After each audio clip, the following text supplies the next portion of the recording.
Hello, my name is Harvey Ardinsa, and you're watching HD Books. So, today I'm doing a little bit of a different style for my review, a trilogy review on Era 1 of Mistborn by Brandon Sanderson. And I'm deciding to experiment with this rather than doing a numerical review as I've done with videos past and having, a list of bullet points and doing something more a bit off the cuff. A couple minutes for, thoughts about the trilogy as a whole and each of the books separately. I have read Elantris, Warbreaker, and then I've read Era 1. I'm going to get into Stormlight Archive this summer, and my summer TBR video will be coming out shortly. With Elantris and Warbreaker, did not really quite get the hype for Brandon Sanderson, although this trilogy gets me to understand that a bit more. However, I'm still not quite there. While I think the trilogy is an enjoyable read for sure, something that I'll probably come back to. It is not, the best of fantasy or the best of science fiction fantasy, that genre, for me, anyways. And I hope that the Stormlight Archive might change that for my overall, opinions on Brandon Sanderson. I've heard that Stormlight is his best, so I'm not going to solidify any thinking yet, and I'm just gonna, hold on to that for now. The highlight for sure, the magic system. So the hard magic system, I really like how it's organized. I really like how it's sort of the metals are categorized not only by pairing with metals and their alloys, but also with how they affect oneself, emotionally or physically, temporally with atium, for example. I like the scientific underpinning as well for steel and iron, the push and pull metals. I would say the other really big strength for this entire trilogy is the plotting. So Brandon Sanderson clearly outlined this because he has great foreshadowing. From the first book all the way through to the third book, learning about hemellurgy and expanding on Furukami, expanding on the metals, and thinking about how Ven was manipulated by Ruin, to some extent because of the earring and that those ties to hemellurgy. All of that, that's just one example of how excellent the foreshadowing really was. The characters, as I'm going to get to, are fine. They carry you through the story and they give you a lens into the story, but they're not the best characters by themselves. So, with the Final Empire here, this book I think is good. So it's above average for fantasy reads in general for me. It is not exceptional. It is definitely not below average, but it is good. I would say that this it was the introduction to how good this magic system really fits together, and just the beginning intrigue with all of that. Now, the key aspects of reading this that I remember is going through the action sequences and really trying to understand, okay, so this metal is now being used in this way. That's why this move makes sense. That's why this enemy is reacting in this way. And I just love piecing it together like that, based on rules that we understand.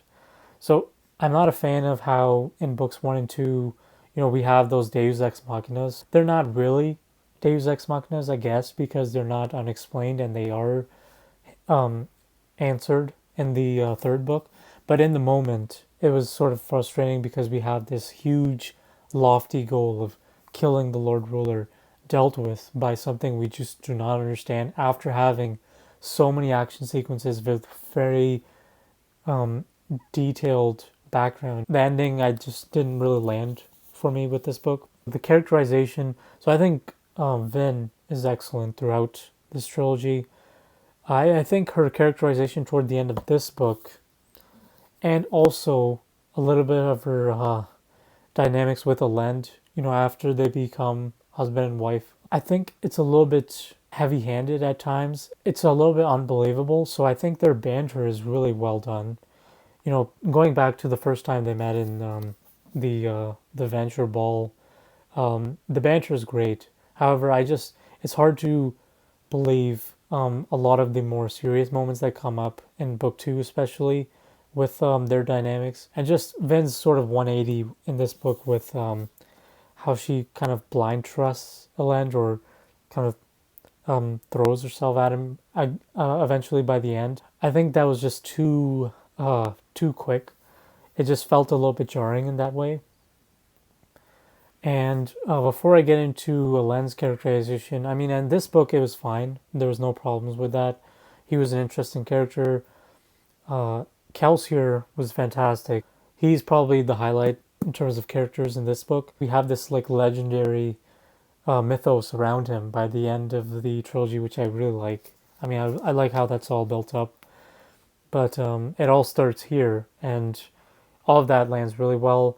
And the plotting with how, Kelsier planned to become this martyr and to rise up this rebellion. I haven't read Secret History yet, but I've heard how a lot of extra things are answered in there. I'm looking forward to dissecting that eventually as well. But characterization is fine in this book. The thing is that the side characters, the rest of the crew, besides Vin and Kelsier, are not really that interesting in terms of their character traits. They have something, but they're not really more than that. They're sort of function over form. They fit the role. They get you through the story, but nothing more than that. That's really what I think about File Empire. Now, Well of Ascension, this is what drew me in to Mistborn Era 1, because I thought this book was fantastic. This was not good, but great. And that largely has to do with combining the very awesome fear and understanding around Mistborns, sort of as almost like nukes, like nuclear weapons, for armies around these siege tactics that are going on with Straff's army, Set's army, and the Luthadel army. I really like all of those political dynamics happening there. The intrigue with the Democratic Council, and especially how Set shows up in all of that, and really sort of puts the hammer down. And then we have Vin's whole moment with Zane and how that all works out. Just throughout this book, I was really drawn to everything. The last 250 pages or so, I cannot put the book down. Book two really brought home not only the same old great magic system, but also the plotting was more interesting. How the characters were written was also great. I thought Zane was great, brought a very different angle to Brandon Sanderson's writing. His writing in general is more matter of fact than anything else. It is function over form for sure. It's definitely not prose that's adds another dimensionality, I guess you could say, another dimension to the story. It's just there to get you through it, words on the page. So it's fine. That's what I think about his writing style. Other things I can say about Wall of Ascension, I thought Sazid was a great character throughout this trilogy. However, I have my thoughts about his conclusion, as I will get into with book three. But book two, his back and forth with Tindwall is great. And, his uncovering of what he thinks is the true prophecy of the Hero of Ages, and how that's all manipulated. And we figure that out toward the end of Wall of Ascension. That is all just outlined so well. So it's just another example of how it just fits together very nicely. Doing everything that that book one did very well, but then adding on characterization that really landed. That's really what makes book two great, in my opinion. The invasion, really, of Luthadel at the end there, and then going out to confront Straff. Everything that Vin did throughout this book, it was just awesome to read about. The whole sequence with the council being attacked, and then just bashing I forgot exactly who, one of the enemies, the heads in, like just a very visceral action sequence, and one that it left its mark on Elend as well. And when you have that sort of reaction from a character, that adds another sort of element to the action beyond just punching and kicking, right? Just a great book two. Finally, we get to book three. Hero of Ages. So this is a good book, although I have a feeling that this might even um, degrade for me over time. And the reason I say that is because the strongest points of Mistborn for me have been the smaller scale heist like events in book one and book two, siege tactics, right? But with book three, you really pull back. You have this abstract, ethereal point of view for a huge chunk of the book, and you're dealing with forces that are difficult to comprehend but are written in a pretty good way, a pretty digestible manner. They just don't feel like they fit very well here. And that's because of how the first two books do not lean into this grand scope of things like book three does. Book three is so heavy in the second half with details, with answered questions, which are fantastic to read about because I'm like, okay, finally we learn about why this thing happened in book one, why this happened in book two. However, it seems like inconsistency with how things are being delivered because it just feels very sudden, very okay, we need to wrap this up. So it is not that Mistborn cannot achieve or Brandon Sanderson cannot write in a grander feeling story and having what's written in the Hero of Ages feel more appropriate, at least in my opinion. It's just that that's not set up very well. We have these blurbs about the prophecy, but in the narrative itself, we have mostly grounding throughout book one and two. One of my favorite sequences in the Hero of Ages probably was the Frederick City ball held by Yeoman. Those balls that Vin attended when she was undercover as Valet, were some of the greatest sequences because I just liked how we had these supernatural elements and we just knew what she was capable of, but we had to mix it in with, okay, we cannot just fight our way out of everything, and we have to understand, okay, this is what we need to accomplish this point in the story. I like the depiction of how we have, Vin as essentially becoming a goddess at the end and being able to manipulate the orbit to some extent of the planet and move it closer to the sun or further away, plug the ash mounts, fighting with Ruin and so forth. All that was very interesting. However, I did not like the conclusion with Sazid.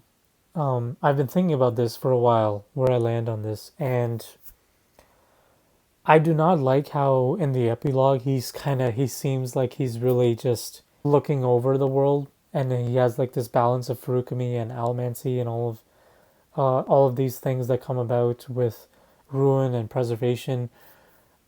I just thought that there was a better way to handle the ending, and I thought a lot of pieces connected together well, right up until Vin sacrifices herself, right, to become a physical form and allow Sazid to really figure out what to do next.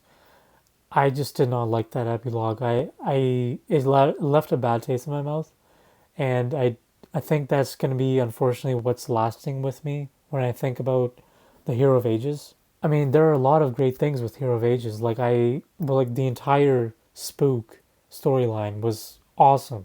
I really like how we got to see this side of him, and even though we have Ruin manipulating things, it's not going to be without some sort of leaning or inkling by the character, themselves, what they're thinking at the time.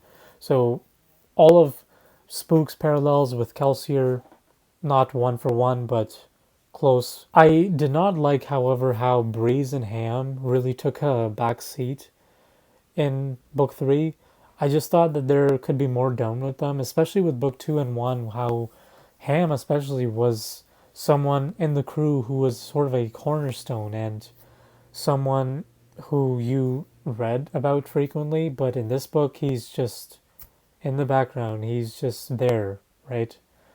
And Breeze at least does something, but Ham is just there for no reason really. Book one, solid, is good. Um very intriguing and, a great first outing, and something that will probably stick with me in a very positive light in the future. An excellent book, one that I could not put down. A lot of sequences in this book. I love the smaller scale nature of Mistborn. I just feel that the magic system lends itself to that more so than any other grander scope story. I think that could be written, but based on how Brandon was going with books 1 and 2, I feel like book 3 was just out of place sometimes. And that's why book 3 is good, but I think it will just remain fine in my thoughts after this video and into the future. Unfortunately, that conclusion will just leave me with a bit of a sour taste with how it all ends. But I would reread the trilogy just for book 2, because that was just such an enjoyable read. Okay, so that does it for my Mistborn review, Era 1, and I hope you enjoyed. My name is Harvey Ardinsa, and this is HT Books. I will see you next time.